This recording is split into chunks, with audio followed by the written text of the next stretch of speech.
So do you think people or Turkish Muslims are tolerant to the other members of faiths? Well, of course, the ones that we were with and we were introduced to obviously were. And my impression is, though, again, because of the way that I was viewed on the street by people that did not know who I was, I would say that there must be in Turkey at least a large percentage of the people there who are interested in tolerance, are interested in dialogue, interested in and us being who we are, each of us who we are, and to be able to share that and to share the best of what each of us has with the other one.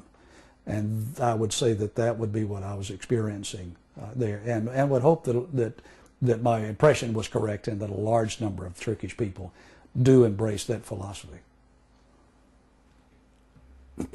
Is going more on that, like the culture, the history, the religion, which is in action in the whole country of Turkey.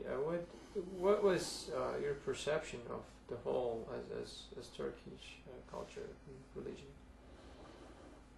In its historical context, Yeah. or well, I was fascinated and very interested in the concept of a secular state in a country that was 98% Muslim, and how that was working together, and how that had historically come to be, as opposed to the rest of Turkish history, and that it impressed me that people there were somehow wanting to make that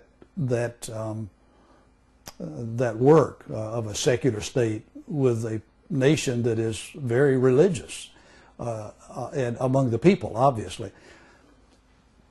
I was also, though, struck by the tension, or for my own self, the concerns for how a government can function and be completely separated from religion.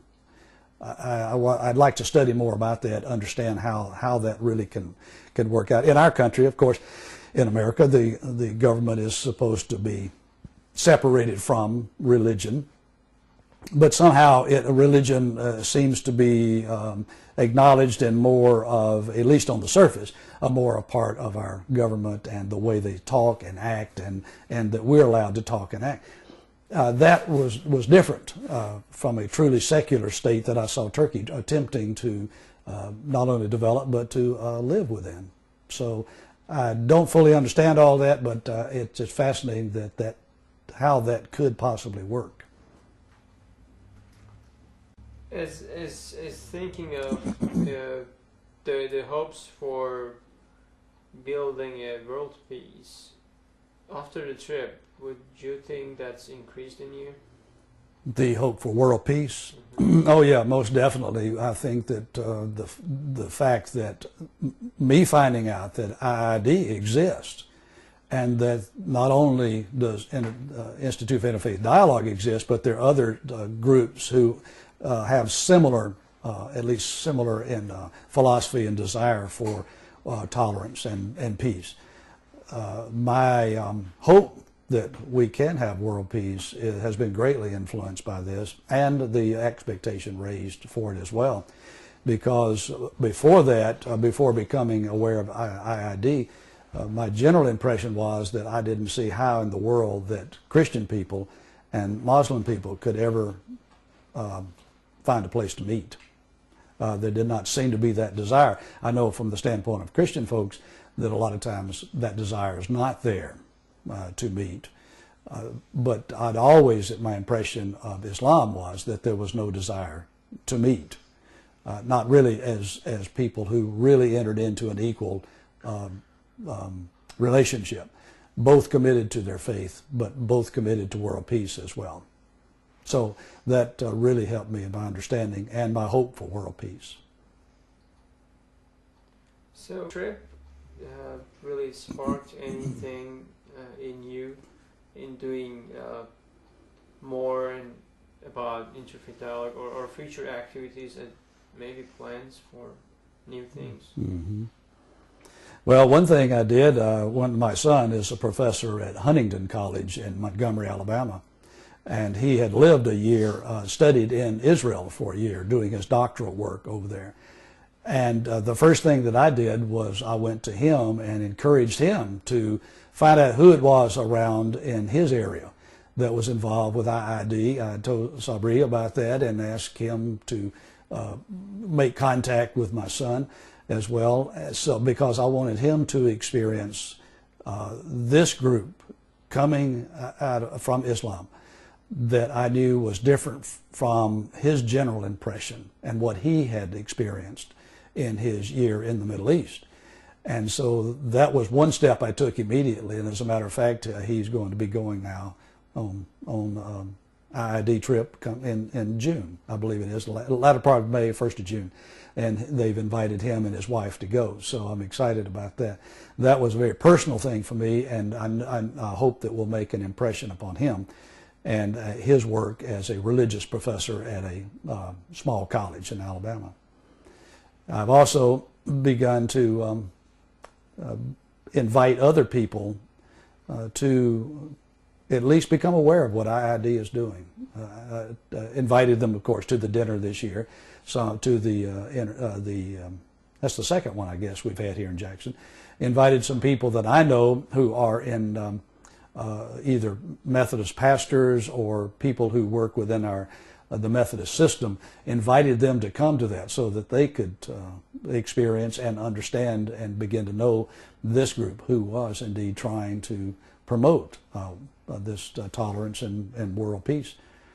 So I've taken those two steps, and then reading some of the things that have come my way to understand more of the background and where the movement comes from and so forth, so that I can, in various settings, speak positively about that. Also, on our staff at the church, encouraged one of our staff members who had run across a piece of material on world religions that was a study that was intended to help people understand at least, I think there's 4 religions that book embraces, and Christianity and Islam being 2 of those, and encouraged him to teach that in our church. So we have a group that's going through that class, at least, opening up this subject of understanding of each other more than we typically do. Would like to go back to Turkey? Oh yeah, ready to go in the morning. Yeah, it's a great experience, and I feel like that although we were so immersed in it for so much in a short period of time, keeping such a schedule from early morning till late at night was a bit tiring, but I understood the purpose of it, and that therefore we got to experience more than we would have if we had been on a more leisurely schedule. But I would love to go back and spend several weeks or a month in a more leisurely fashion, and to more explore some of the places that I saw that caught my attention. So I might like to move on to the next section, the education. Heard Fethullah Gulen's name before, or did you read something beforehand, before the trip? I had heard the name, but had not even attempted to read anything or to really know anything about him at all until when I became involved and contacted by ID and began to attend some things with ID. Then I began to be more interested in it, and of course then some of the volunteers gave me some books to read, and I began to read a little bit about, but not before that.